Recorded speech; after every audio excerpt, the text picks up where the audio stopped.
Saudara, hari ini saya ingin menyapa saudara sekalian dimanapun saudara berada. Situasi tidak semakin mudah, tetapi kita percaya bahwa hidup saudara dan saya kita taruh di bawah tangan Allah yang Maha Kuat, sebab Dialah yang memelihara saudara dan saya. Ada ketakutan, ada kecemasan, ada kegalauan, ada berbagai hal pertanyaan dalam diri kita. Tapi percayalah, Yesus adalah jawaban bagi hidupmu. Maka hari ini kita akan membuka Alkitab kita bersama-sama.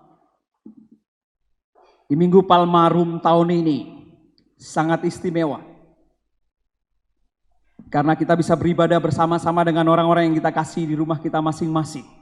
Dan kita masih bisa membaca firman Tuhan. Untuk menghayati dan merasakan kehadiran Tuhan Yesus, Mesias penyelamat, memasuki pintu gerbang kebenaran, pintu gerbang Yerusalem. Yohanes pasalnya yang ke-12, ayat 12 sampai 16. Injil Yohanes pasal 12, ayat 12 sampai 16. Ini adalah peristiwa yang dicatat oleh Injil Yohanes yang menceritakan dan mengisahkan ketika Tuhan Yesus memasuki kota Yerusalem. Di tengah-tengah perayaan Paskah umat Yahudi, di mana orang banyak dari berbagai tempat berkumpul untuk merayakan peristiwa keluarnya bangsa Israel dari tanah Mesir oleh kuasa kekuatan tangan Allah yang membebaskan dan menyelamatkan.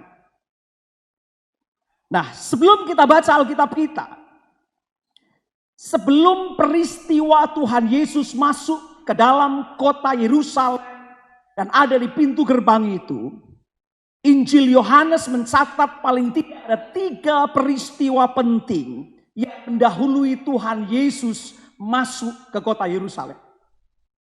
Peristiwa pertama adalah Tuhan Yesus justru pergi ke tempat di mana Yohanes Pembaptis dulu melakukan upacara pembaptisan, termasuk membaptis dirinya. Itu peristiwa pertama. Peristiwa yang kedua adalah Tuhan Yesus membangkitkan Lazarus yang sudah 4 hari terbaring di dalam kubur. Dan peristiwa ini tentu sangat menghebohkan orang-orang dan menjadi viral pada saat itu. Bagaimana mungkin orang sudah 4 hari ada di dalam kuburan dan mungkin sudah membusuk. Tetapi Tuhan Yesus berkata kepadanya, "Hei Lazarus, bangunlah." Dan benar, peristiwa Tuhan Yesus membangkitkan Lazarus sungguh viral pada saat itu.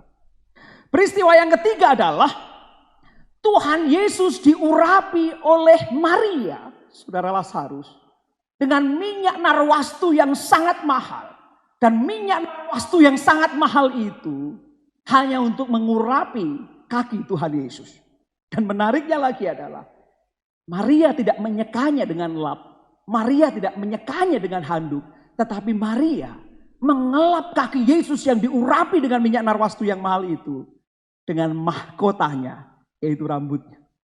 Lalu apa sesungguhnya makna dari 3 peristiwa yang mendahului itu? Saya mau katakan bahwa 3 peristiwa itu mau meneguhkan kepada kita dan mau meneguhkan pada para pembaca Injil Yohanes tentang kemesiasan Kristus Yesus Tuhan kita. Kemaharajaan Kristus, kemesiasan pembebasan Kristus yang adalah Kristus yang diurapi oleh Allah. Ketika Tuhan Yesus pergi ke tempat Yohanes Pembaptis dulu membaptis, Injil Yohanes berkata, justru untuk meneguhkan pembenaran atas semua yang dikatakan oleh Yohanes Pembaptis tentang siapa sesungguhnya Yesus yang kita percaya sebagai Kristus. Kalau saudara baca di dalam Injil Yohanes pasal 1 ayat 29, Justru firman Tuhan di sana berkata, lihatlah anak domba Allah yang menghapus dosa dunia. Itu perkataan Yohanes ketika melihat Tuhan Yesus dan dia berkata kepada para muridnya dan orang-orang di sana dengan berkata, lihatlah anak domba Allah yang menghapus dosa dunia. Peristiwa pembaptisan Yesus oleh Yohanes Pembaptis adalah pengurapan dan penetapan Allah oleh hadirnya Roh Kudus dalam simbol burung merpati. Dan tentu saudara dan saya tahu apa yang dikatakan oleh firman Tuhan ketika langit terbuka dan suara dari surga berkata, inilah anak yang kukasihi, kepadanya lah aku berkenan. Jelas sebuah meterai akan pengurapan dan penetapan surga oleh Allah Bapa sendiri, oleh pengurapan Roh Kudus yang hadir. Inilah anak yang kukasihi, kepadanya lah aku berkenan. Sementara peristiwa kedua, yaitu Tuhan Yesus membangkitkan Lazarus yang sudah 4 hari ada dalam kubur. Peristiwa ini merupakan puncak dari tanda-tanda yang dilakukan oleh Tuhan Yesus. Dari semua tanda yang sudah dibuatnya. Apa itu? Bahwa Tuhan Yesus tidak hanya sanggup untuk melepaskan orang dari roh jahat. Tuhan Yesus tidak hanya sanggup menyembuhkan orang-orang yang sakit. Tetapi puncak dari tanda kemesiasan Kristus, kemaharajaan Kristus, keilahian Kristus adalah dia mengatasi kematian. Musuh yang paling besar adalah kematian. Dan peristiwa Tuhan Yesus membangkitkan Lazarus meneguhkan tanda-tanda yang dikerjakan Tuhan Yesus. Bahwa dia, Yesus Kristus, Tuhan kita, Tuhan saudara dan saya, Tuhan seluruh bumi ini adalah Tuhan Allah yang berkuasa atas kematian. Maka ketika peristiwa itu Tuhan Yesus mengatakan kepada orang banyak yang menyaksikan atas kuasanya, akulah kebangkitan dan hidup. Barang siapa percaya kepadaku, ia tidak binasa. Ia akan hidup walaupun ia sudah mati. Sehingga dalam narasi yang ditulis oleh Injil Yohanes menarik. Kalau kita perhatikan saudara di Yohanes 11 ayat 27. Di sana justru Marta yang adalah saudara dari Lazarus yang meninggal saat itu. Dan Tuhan bertanya, percayakah engkau? Percayakah bahwa Yesus Kristus adalah kebangkitan dan hidup? Lalu Marta berkata, ya Tuhan, aku percaya bahwa engkaulah Mesias, anak Allah. Dia yang akan datang ke dalam dunia. Perkataan Marta meresponi apa yang dikatakan Tuhan Yesus sebagai kebangkitan dan hidup. Dan dia percaya bahwa Yesus adalah Mesias dari Allah. Apakah juga menjadi pengakuan atas kita? Sementara peristiwa ketiga, ketika Tuhan Yesus diurapi kakinya oleh minyak narwastu yang mahal. Dan murid-murid berkata, sayang sekali minyak itu. Lebih baik dijual, lalu diberikan kepada orang miskin. Tapi Tuhan Yesus berkata, orang miskin selalu ada padamu. Bukan berarti Tuhan Yesus tidak mengasihi orang miskin. Tetapi dia berkata, sesungguhnya dia sedang mempersiapkan penguburanku. Bahwa Mesias harus mati di Yerusalem. Untuk melakukan karya mesianik. Pembebasan harus digenapi. Pengurapan minyak narwastu yang mahal oleh Maria menyimbolkan kebenaran akan nubuatan yang akan digenapi dalam diri Yesus, yang tidak mudah dipahami oleh orang. Bahwa Mesias harus mati. Tidak mudah memang mempercayai, bagaimana mungkin Mesias mati. Tetapi Tuhan Yesus mau meneguhkan kita. Jalan kemesiasan Yesus, jalan mesianik Yesus bukan dengan pedang. Tetapi penyerahan diri yang menebus dan menyelamatkan saudara dan saya. Ia berbeda dengan Mesias yang lain. Tetapi sekaligus peristiwa pengurapan minyak itu menunjukkan kepada saudara dan saya layak Tuhan Yesus mendapatkan pengurapan dan penetapan itu dengan minyak yang paling mahal. Dan bukan layak untuk kepalanya, hanya layak yang paling baik itu untuk kaki Yesus. Dan bahkan mahkotamu tidak layak dikenakan untuk Yesus Kristus Tuhan kita, karena terlalu agung, terlalu mulia dia. Mahkota yang paling istimewa yaitu rambut di kepala Maria hanya layak ditaruh di kaki Tuhan Yesus. Apa artinya? Ini tanda bahwa ada penetapan Yesus sebagai raja. Bahkan minyak yang mahal dan mahkota kehormatan manusia itu hanya layak untuk kaki Yesus. Jadi sesungguhnya 3 peristiwa ini cukup meneguhkan saudara dan saya dan orang-orang yang saat itu berkumpul untuk merayakan Paskah, keluarnya bangsa Israel dari tanah Mesir, tentang Kristus Yesus Mesias dari Allah. Tapi yang menarik saudara, semua tanda-tanda ini mencoba untuk ditolak, mencoba untuk diingkari, mencoba untuk mau disembunyikan dan dipapras habis. Supaya tanda-tanda dan kesaksian itu menjadi berhenti. Mulut-mulut terbungkam. Dan orang tidak lagi bisa melihat tanda-tanda bahwa Yesus Kristus Tuhan penyelamat. Apa yang dilakukan orang banyak? Kalau saudara baca di dalam Injil Yohanes, menarik sekali. Di Injil Yohanes pasal 11 ayat 53. Saudara bisa lihat di sana. Perhatikan apa yang firman Tuhan katakan.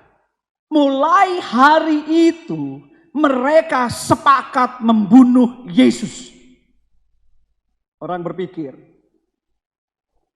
ketika Yesus dibunuh, maka gerakan Mesian, gerakan karya penyelamatan, gerakan pembebasan, gerakan di mana Allah peduli atas umatnya, gerakan di mana karya surga berlaku atas bumi, berhenti. Orang seringkali berpikir menghentikan gerakan ilahi bisa dengan cara politik yang culas. Tetapi mari kita lihat, apakah karya Allah bisa dihentikan? Apakah kuasa kasih karunia Allah bisa dibatasi? Apakah bisa pekerjaan surga dibungkam atas bumi ini? Tidak bisa. Bukan hanya Tuhan Yesus yang berusaha secara sepakat oleh mereka pemimpin-pemimpin agama dan politik membunuh Yesus. Bahkan kalau kita baca di dalam Yohanes pasal 12 ayatnya yang ke-10, mereka mencatat, Injil Yohanes mencatat sesuatu yang bagus juga di sana. Imam-imam kepala bersepakat membunuh Lazarus.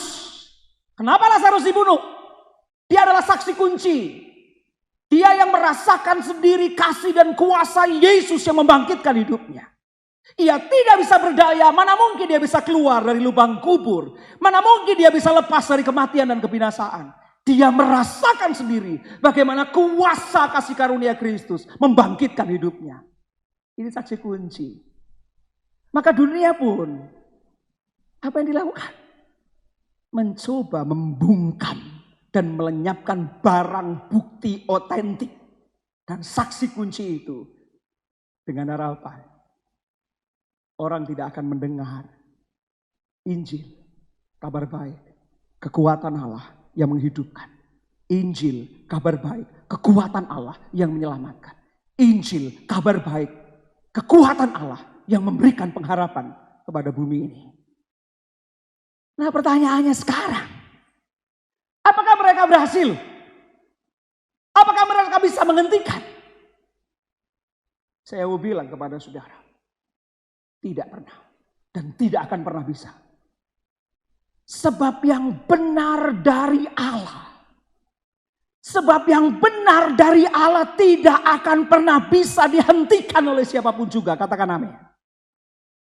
Jadi saudara dan saya, jangan pernah menyaksikan apa yang Tuhan buat dalam hidupmu dan akan apa yang Tuhan buat dalam hidup.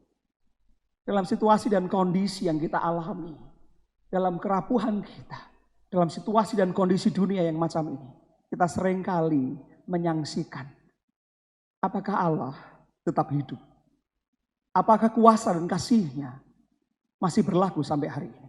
Apakah mujizat-Nya bisa terjadi atas hidup kita hari ini? Atau hanya menjadi kisah masa lalu? Dan saya bilang, Tuhan Allah semesta alam di dalam Yesus Kristus Tuhan kita, dulu, sekarang, sampai selama-lamanya tetap sama. Dan tidak ada satu kekuatan yang bisa menghalangi dan menghentikan kebenaran dari Allah berlaku atas bumi ini, berlaku atas saudara, berlaku atas kita, berlaku atas orang-orang yang kita kasihi. Maka mari kita akan buka Alkitab kita bersama-sama. Yohanes 12 tadi, mulai ayat 12 sampai 16. Supaya kita menjadi jelas bagaimana peristiwa yang kita rayakan dan kita kenal sebagai Minggu Palmarum ini kuat meneguhkan iman, keyakinan, pengharapan saudara dan saya. Mari perhatikan ayat 12.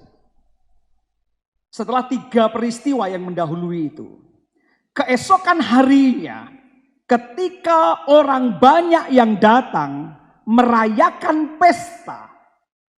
Orang banyak datang merayakan pesta. Pertanyaannya pesta apa? Ini yang disebut pesta atau festival Paskah yang dirayakan oleh orang-orang Yahudi pada setiap tahunnya. Ada banyak orang-orang Yahudi dari penjuru dunia pulang ke kota Yerusalem, dan di sana mereka merayakan betul peristiwa Paskah itu. Yang menarik, saya mau bilang pada saudara, mengapa ini penting? 1, perayaan Paskah dilakukan 8 hari. Ketika mereka merayakan Paskah, 1, mereka makan roti tidak beragi. Mengenang bagaimana nenek moyang mereka harus berburu-buru, harus cepat, tidak bisa menunggu lagi. Karena apa? Allah bekerja sangat cepat. Responilah dengan sangat cepat. Jangan engkau tunda-tunda. Kalau Allah bekerja dan Allah segera lewat untuk membuat pekerjaan karya tangannya atas hidupmu, jangan tunda-tunda. Cepat. Itu mereka selalu rayakan. Maka setiap tahun mereka merayakan Paskah dengan cara makan roti tidak beragi. Yang kedua adalah dengan memotong anak domba Paskah. Saudara dan saya tentu ingat peristiwa di mana yang terakhir, tulah yang terakhir yang diberikan kepada orang-orang Mesir adalah anak sulung mereka mati. Tetapi Tuhan berkata, potong sebuah anak domba dan darahnya, lalu kemudian ditaruh pintu-pintu rumah orang-orang Israel, orang-orang Yahudi. Dan Tuhan lewat, itu namanya Pesah atau Passover, lewat, Tuhan lewat. Semua anak sulung orang Mesir mati. Tetapi umat Allah terlewat dari bencana dan kebinasaan. Mereka mengenang bagaimana mereka tidak binasa. Mereka mengenang bagaimana Allah menyelamatkan mereka dengan darah anak domba. Yang ketiga, mereka di samping menikmati bersama dengan keluarga dan beberapa keluarga di rumah mereka masing-masing, mereka juga membaca dan merenungkan kembali kisah Keluaran. Mana peristiwa mereka keluar dari penindasan. Bagaimana Tuhan menolong mereka melepaskan dari kekuatan Mesir. Bagaimana Tuhan menaruhkan kuasa-Nya menyelamatkan mereka. Sekaligus memberikan pengharapan mereka untuk tanah terjanji. Tanah pengharapan yang berlimpah susu dan madunya. Sekaligus melihat dan merasakan serta menghayati. Bagaimana cara Tuhan memelihara. 40 tahun lamanya ada di padang gurun. Enggak pernah menanam. Tapi mereka bisa makan. Enggak pernah berternak. Tetapi Tuhan memelihara mereka. Mereka bisa menemukan air. Dan banyak peristiwa-peristiwa di sana dikembalikan untuk dikenang. Saudara dan saya perlu untuk merawat ingatan kita. Apa yang harus kita rawat dalam ingatan kita? Karya Allah dalam sejarah kehidupan kita. Saudara enggak boleh lupa. Jangan hanya engkau ingat kepahitanmu. Jangan engkau hanya ingat kekuranganmu. Jangan engkau hanya ingat hal-hal yang susah dan sulit dalam hidupmu. Rawatlah ingatanmu. Rawatlah pemahamanmu dan narasi ilahi. Tetap berlaku atasmu dan seisi rumahmu. Apa yang harus kita rayakan? Bahwa Tuhan mendengar dan memperhatikan seruan umatnya. Kalau saudara baca di dalam Kisah Keluaran, ketika orang Israel sudah bertambah banyak lalu orang Mesir menindas dan menganiaya, Tuhan bilang kepada Musa, aku mendengar keluhan dan jeritan umatku. Jadi saudara, rawat ingatan karya Allah supaya engkau tahu bahwa Tuhan Allah kita mendengar. Bukan hanya mendengar, memperhatikan. Apa yang dia dengar dan dia perhatikan? Seruan, penderitaan, kesulitan, tantangan, kehancuran hatimu. Rawatlah bahwa Tuhan mendengar dan memperhatikan. Kita juga harus merawat ingatan kita. Bahwa Tuhan sendiri yang turun membebaskan dan menyelamatkan mereka dari penindasan dan kematian. Saudara harus tahu. Tuhan tidak menyuruh orang. Tuhan Allah kita. Kalau saudara baca dalam Kisah Keluaran. Dia bilang kepada Musa. Setelah aku mendengar sendiri dan memperhatikan kesulitan umatku. Maka aku telah turun untuk menyelamatkan mereka. Musa adalah pemimpin yang dipakai Tuhan untuk membawa orang Israel keluar dari Mesir menuju Kanaan. Tapi saudara dan saya harus tahu, Alkitab catat. Sesungguhnya Tuhan Allah sendiri yang turun membebaskan, turun menyelamatkan, turun melepaskan engkau, turun memberikan hidup dan pengharapan atas engkau. Maka Tuhan berkata, aku sendiri. Mari rawat ingatan kita akan karya Tuhan. Bahwa dia sendiri yang turun untuk menyelamatkan dan membebaskan saudara dan saya. Sehingga jikalau hari ini seluruh bumi ini mengalami situasi yang gak mudah. Saudara dan saya mengalami situasi yang mencekam ini. Percayalah dan rawatlah dalam ingatanmu. Bahwa Tuhan sendiri turun menyelamatkan engkau. Menyelamatkan kita. Menyelamatkan bumi ini. Maka namanya adalah Yehosua. Tuhan yang menyelamatkan. Itulah Yesus. Sebagaimana dikatakan oleh malaikat kepada Yusuf. Untuk menjelaskan peristiwa kelahiran Tuhan Yesus. Engkau harus menamai dia Yesus. Sebab dialah yang akan menyelamatkan umatnya. Percayakah saudara? Percayakah kita? Bahwa Tuhan sendiri yang melawat engkau dan menyelamatkan. Jika engkau percaya katakan amin. Yang ketiga justru. Rawat dan ingatlah akan karya Allah. Bahwa Tuhan membawa engkau ke tanah pengharapan terjanji. Tuhan tidak hanya membebaskan. Tetapi Tuhan mengarahkan mata umatnya. Ke tanah pengharapan. Tanah perjanjian yang berlimpah susu dan madunya. Engkau dilepaskan. Itu janji Tuhan. Dan sudah terjadi.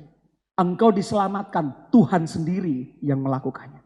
Tapi juga Tuhan mengangkat kita masuk ke dalam kehidupan yang penuh pengharapan. Untuk melihat bukan hanya Mesir. Untuk melihat bukan hanya penindasan.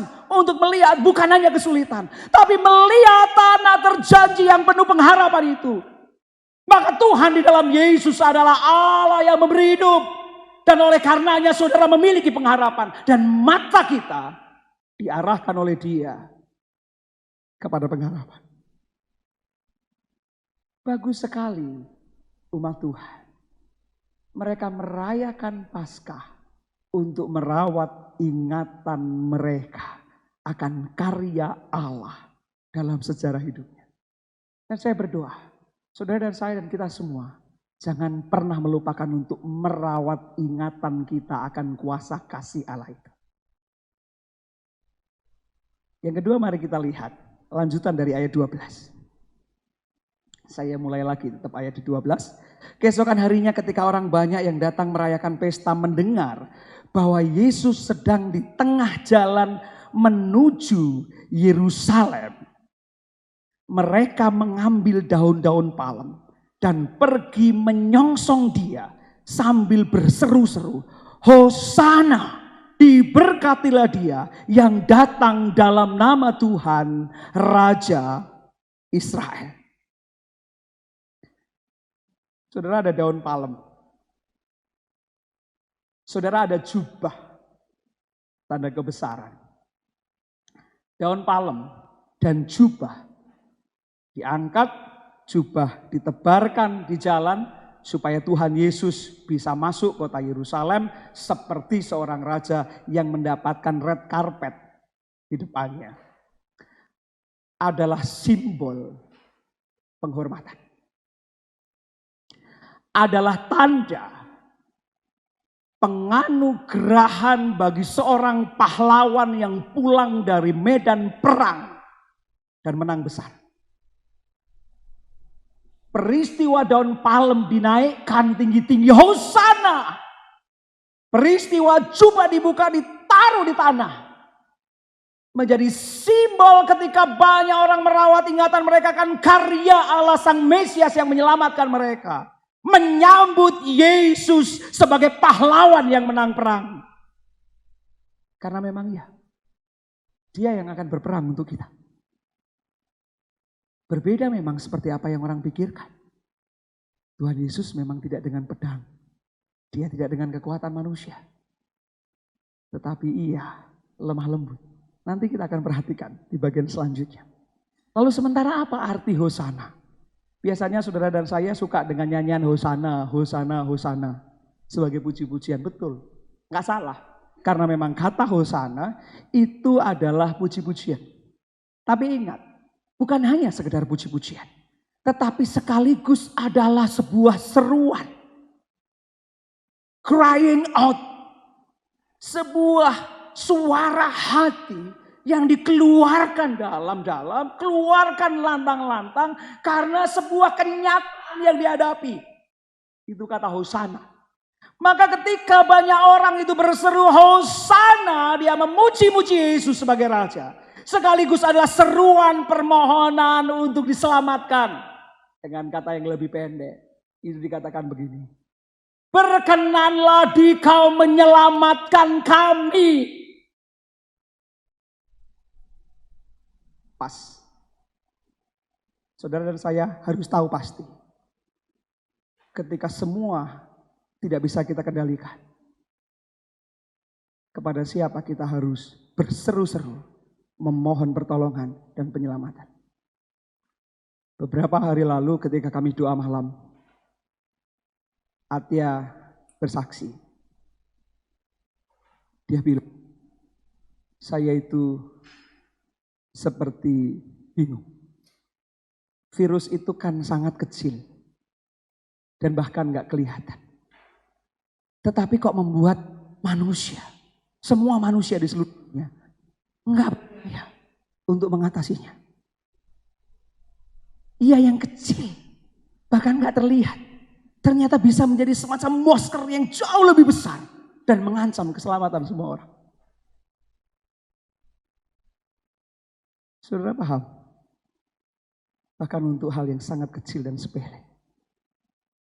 Kita, orang-orang di sekitar kita, bahkan orang-orang yang mengaku hebat, enggak berdaya mengatasinya. Sama seperti umat Allah. Enggak berdaya dalam penindasan. Enggak berdaya dalam penjajahan. Mereka memerlukan Tuhan. Sang Mesias yang diurapi oleh Allah. Yang datang sebagai Raja. Yang bisa diandalkan. Yang bisa membawa kelepasan. Membawa keselamatan atas hidup mereka. Ini saat yang paling baik untuk kita. Di saat kita tidak berdaya dan tidak bisa mengandalkan apapun dan siapapun juga. Berserulah kepada Yesus Sang Penyelamat itu. Hosana, berkenanlah Engkau ya Tuhan. Menyelamatkan kami semua. Kami tidak berdaya. Saudara. Beri waktu dalam hidupmu. Beri kesempatan dalam hidup kita untuk bersujud, menengadahkan tanganmu ke surga, berseru-serulah kepadanya. Ya Tuhan, berilah kiranya keselamatan. Ya Tuhan, berilah kiranya kemujuran. Sama seperti pemazmur di Mazmur 118 ayat 24. Sampai 26. Seru dan seruan kita memohon penyelamatan dari Kristus Yesus Tuhan yang bisa diandalkan. Yang ketiga, mari kita perhatikan ayat 14. Yesus menemukan seekor keledai muda, lalu ia naik ke atasnya. Agak ironis memang, biasanya kalau pahlawan perang, pergi bukan dengan keledai. Keledai itu adalah untuk beban, bukan untuk orang. Dia nggak bisa cekatan seperkasa kuda, secepat kuda untuk bergerak. Dia tidak cocok untuk pergi perang.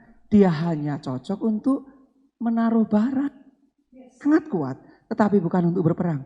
Uniknya, raja dan pahlawan Yesus yang masuk kota Yerusalem naik seekor keledai muda. Apa artinya? Apa yang dipikirkan Allah berbeda dengan apa yang dipikirkan oleh manusia. Kita selalu berpikir, biarlah Allah bekerja secara spektakuler. Kita ingin melihat perbuatan tangannya dalam mujizat yang ajaib. Secara serta-merta dan langsung. Tetapi justru Mesias berbeda. Apa yang dipikirkan Allah berbeda dengan apa yang dipikirkan oleh manusia. Maka jangan pernah mengatur dan mengendalikan Allah dengan apa yang kau pikirkan, dengan apa yang kau kehendaki. Mengapa? Karena Allah berbeda dengan apa yang saudara dan saya pikirkan. Dan izinkan dia bekerja dengan caranya. Bahkan dia sanggup bekerja di jalannya yang tidak terlihat oleh kita. Tapi jangan pernah untuk mengatakan, kok Allah tidak bekerja seperti apa yang kita pikirkan. Dia bekerja di jalannya sendiri, dengan caranya sendiri. Tak terlihat oleh kita. Tapi yang menarik saudara, kenapa keledai? Di samping memang simbol Tuhan Yesus adalah Raja yang rendah hati. Yang mau turun ke bawah untuk berbela rasa. Bersama-sama dengan kita merasakan kesulitan. Merasakan tantangan kita. Merasakan apa yang kita alami bersama-sama. Dan membawa kita keluar dari kesulitan itu. Sekaligus dia juga adalah pribadi yang bukan hanya mau berkata. Bukan hanya mau berfirman. Tetapi menawarkan dirinya sendiri. Menawarkan dirinya sendiri untuk menjadi kurban bagi penebusan. Menawarkan dirinya sendiri sebagai kurban pembebasan. Menawarkan dirinya sendiri supaya tubuhnya dipecah, darahnya dicurah, dibagikan dengan kita. Supaya kita hidup dan olehnya kita berpengharapan. Nah, saya suka dengan apa yang dikatakan oleh Raja Daud. Kalau saudara baca di Raja-Raja. Penetapan Salomo untuk menggantikan Daud ayahnya sebagai keturunan yang sah secara fisik maupun secara ilahi adalah ketika Daud meminta Samuel untuk mengurapi Salomo menjadi raja. Yang menarik, Daud justru mengatakan kepada Samuel, bawalah keledai mudaku yang dulu aku tumpangi untuk supaya dinaiki oleh Salomo dan sah dia menjadi raja. Kemaharajaan Daud bukan dengan kuda diurapi dan ditetapkan. Kemaharajaan Salomo diurapi oleh Samuel bukan dengan kuda, tetapi dengan keledai muda. Jadi klop. Firman mau mengatakan dia benar adalah keturunan Daud. Janji Allah atas kerajaannya melalui keturunan Daud. Di sini sah.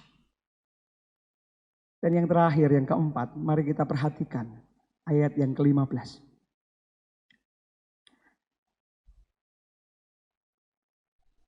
Jangan takut, hai putri Sion. Saya ulangi. Jangan takut, hai putri Sion. Lihatlah rajamu datang duduk di atas seekor anak keledai. Dampak dari semuanya itu apa? No fear. No fear. Jangan takut. Kalau saudara dan saya mau tahu supaya kita memiliki alasan yang kuat. Kenapa kita tidak perlu takut? Karena rajamu datang menghampiri engkau. Karena Tuhanmu datang hadir menghampirimu dan menyelamatkan engkau. Mengapa kita tidak boleh takut? Karena rajamu datang menolong engkau, memelihara hidupmu, dan membawa engkau ke tanah terjanji yang penuh dengan pengharapan. Firman Tuhan mengatakan, yang keempat saudara catat. Jangan takut, hai mempelai Allah, putri Sion. Kita adalah putri Sion. Gunung Sion adalah gunung di mana Tuhan Allah bertahta di sana. Kita ada di bawah. Kita disebut putri dari Sion. Putri mempelai Allah yang bertahta di gunungnya yang maha tinggi. Dan firman Tuhan mengatakan ketika Yesus datang sebagai Mesias, Raja kemuliaan itu. Jangan takut. Saudara, menarik. Apakah saudara dan saya harus takut? Di tengah situasi ini. Ketika kita berseru-seru kepada Tuhan Yesus. Hosana, ya Tuhan, selamatkanlah kami. Sekaligus firman Tuhan mau menegur. Jangan takut, hai putri Sion. Jangan takut, hai engkau, anak-anak yang dikasihi Tuhan. Jangan takut, hai engkau yang ditebus dan diselamatkan oleh Dia. Jangan takut, engkau yang dipelihara oleh kuasa tangannya yang maha kuat. Jangan takut, hai engkau yang diberikan pengharapan tanah yang berlimpah susu dan madunya. Hosana, Hosana, diberkatilah Dia yang datang dalam nama Tuhan. Haleluya. Amin.